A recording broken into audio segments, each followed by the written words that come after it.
பிஸ்மில்லாஹிர் ரஹ்மானிர் ரஹீம். அளவற்ற அருளாளன் நிகரற்ற பேரன்புடையோன் எல்லாம் வல்ல அல்லாஹுவின் திருப்பெயரை கொண்டு ஆரம்பம் செய்கின்றோம். மென்மை மிக்க அல்லாஹுவின் நல்லடியார்களே, உணவில் ஹராமாக்கப்பட்ட பொருள்கள் குறித்து திருக்குர்ஆனிலே இறைவன் சொல்லுகின்றான். இறந்துவிட்ட பிராணியின் மாமிசம், இரத்தம், பன்றியின் மாமிசம் இவைகளெல்லாம் உங்கள் மீது ஹராம் என்று திருக்குர்ஆன் சொல்லுகின்றது. அதுபோல் தவறான வழியில் சம்பாத்தியம் செய்து அதை கொண்டு குடும்பத்தார்களுக்கு சாப்பிடுவதற்கு செலவு செய்வது ஹராமாகும். தடுக்கப்பட்ட வழிகளில் வந்த எந்த பொருளும் அனுமதிக்கப்பட மாட்டாது என்பதை இஸ்லாம் தெளிவாக கூறுகின்றன. இவைகளை மீறி ஒருவர் நடந்து கொண்டால் அதன் பாவத்தை அவரே சுமந்து கொள்வார் என்பதே மார்க்க சட்டமாகும்.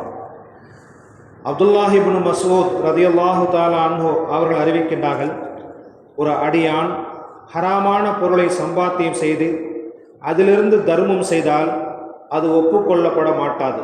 மேலும் அதிலிருந்து செலவு செய்யப்பட்டால் அதில் பரக்கத்து செய்யப்பட மாட்டாது.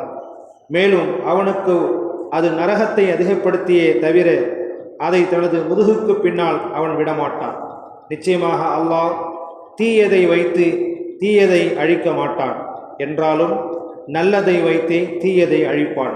நிச்சயமாக ஒரு அசிங்கம் மற்றொரு அசிங்கத்தை அழிக்காது என்று நபி ஸல்லல்லாஹு அலைஹி வஸல்லம் அவர்கள் கூறினார்கள். ஒருவர் சம்பாத்தியம் செய்யும் பொருளை அவர் ஏழைகளுக்காக செலவு செய்யலாம், அல்லது தனக்காக செலவு செய்து கொள்ளலாம், அல்லது சேமித்தும் வைத்து கொள்ளலாம். இந்த மூன்றிலும் நன்மை கிடைக்க வேண்டுமென்றால் அது ஹலாலாக இருக்க வேண்டும். ஹராமை வைத்து மறுமையில் எந்த நன்மையும் பெற முடியாது. எனவேதான் திருக்குர்ஆனிலே இறைவன் சொல்லுகின்றான், நீங்கள் சாப்பிடக்கூடிய உணவும் நீங்கள் சம்பாதிக்கக்கூடிய சம்பாத்தியம் எல்லாமுமே ஹலாலாக இருக்க வேண்டும்.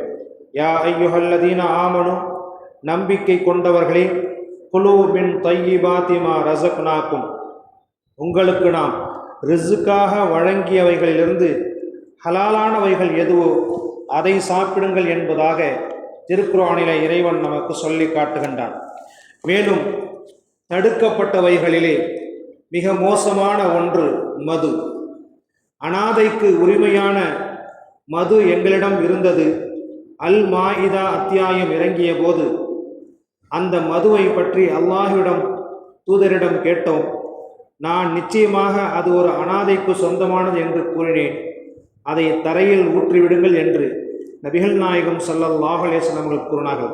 காரணம் என்னவென்றால், மது என்பது யாருடையதாக இருந்தாலும் விற்பனை செய்வதற்கு தகுதியற்றதாகும் என்று பெருமானார் ஸல்லல்லாஹு அலைஹி வஸல்லம் அவர்கள் கூறினார்கள்.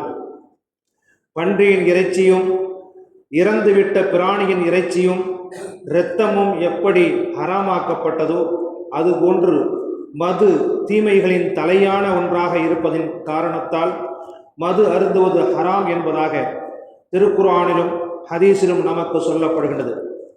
அபு தல்ஹா ரலியல்லாஹு தஆலா அன்ஹு என்ற நபி தோழரின் மூலம் அனஸ் ரலியல்லாஹு தஆலா அன்ஹு அறிவிக்கின்றார்கள், அல்லாஹுவின் தூதரே, எனது பொறுப்பில் வளர்ந்த சில அனாதைகளுக்கு மதுவை நான் வாங்கினேன் என்று அபு தல்ஹா கூறிய போது அதை தரையில் ஊற்றிவிட்டு அது வைக்கப்பட்டிருந்த பீப்பாக்களை உடைத்துவிடு என்று நபிகள் நாயகம் ஸல்லல்லாஹு அலைஹி வஸல்லம் அவர்கள் கூறினார்கள். மட்டுமின்றி இந்த நபிமொழியை இமாம் திருமதி பலவீனம் என்று கூறுகின்றார்கள். மதுவுக்கு வாரிசான அனாதைகள் பற்றி நபி அவர்களிடம் அபு தல்ஹா கேட்டபோது அதை கொட்டிவிடு என்று கூறினார்கள். அதை நான் ஷிர்கா, அதாவது வினிகரா மாற்றிக்கொள்ளலாமா என்று கேட்டபோது வேண்டாம் என்று நபி அவர்கள் கூறினார்கள் என அபு தாவூத் என்ற புத்தகத்திலே அறிவிப்பு செய்யப்பட்டுள்ளன. மது என்பது அசிங்கங்களின் தாயாகும். மது என்பது அசிங்கங்களின் தாயாகும். நல்ல பொருளோடு அது சேர்ந்து விட்டால் அந்த பொருளையும் அது அசிங்கமாக ஆக்கிவிடும். அந்த வகையில் மனிதனுக்கு உள்ளே அந்த பொருள் போய்விட்டால் மனிதனை மிருகத்தை விட கேவலமாக அவனை மாற்றிவிடுகின்றது. எனவேதான் 100 லிட்டர் பால்கள் நிறைந்த பாத்திரத்திலே ஒரு சொட்டு போதை பொருளை கலந்துவிட்டால் அந்த 100 லிட்டர் பூர்த்தி செய்யப்பட்டிருக்கக்கூடிய அந்த பாத்திரத்தில் இருக்கக்கூடிய 100 லிட்டர் பாலும் ஹராம் என்பதை மார்க்கம் நமக்கு சொல்லுகின்றது.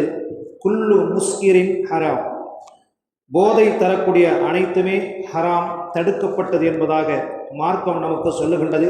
எனவேதான் மது என்பது அசிங்கங்களின் தாயாகும். நல்ல பொருளோடு அது சேர்ந்துவிட்டால் எந்த பொருளையும் அது நாசமாக்கிவிடும். அந்த வகையில் அபு தல்ஹா ரலியல்லாஹு தஆலா அன்ஹு அவர்கள் அனாதைகளுக்கு சொந்தமான மதுவை பற்றி அதை விற்கலாமா என்று நபி அவரிடம் கேட்டபோது அதை கீழே கொட்டிவிடுங்கள் என்று பதில் கூறினார்கள். சுப்ஹானல்லாஹி பிஹம்திஹி சுப்ஹானக்கல்லாஹும்ம வ பிஹம்திக அஷ்ஹது அன் லா இலாஹா இல்லா அன்த அஸ்தக்ஃபிருக வ அத்தூபு இலைக். சுப்ஹான ரப்பிக ரப்பில் இஸ்ஸத்தி அம்மா யசிஃபூன், ஸலாமுன் அலல் முர்ஸலீன், அல்ஹம்துலில்லாஹி ரப்பில் ஆலமீன்.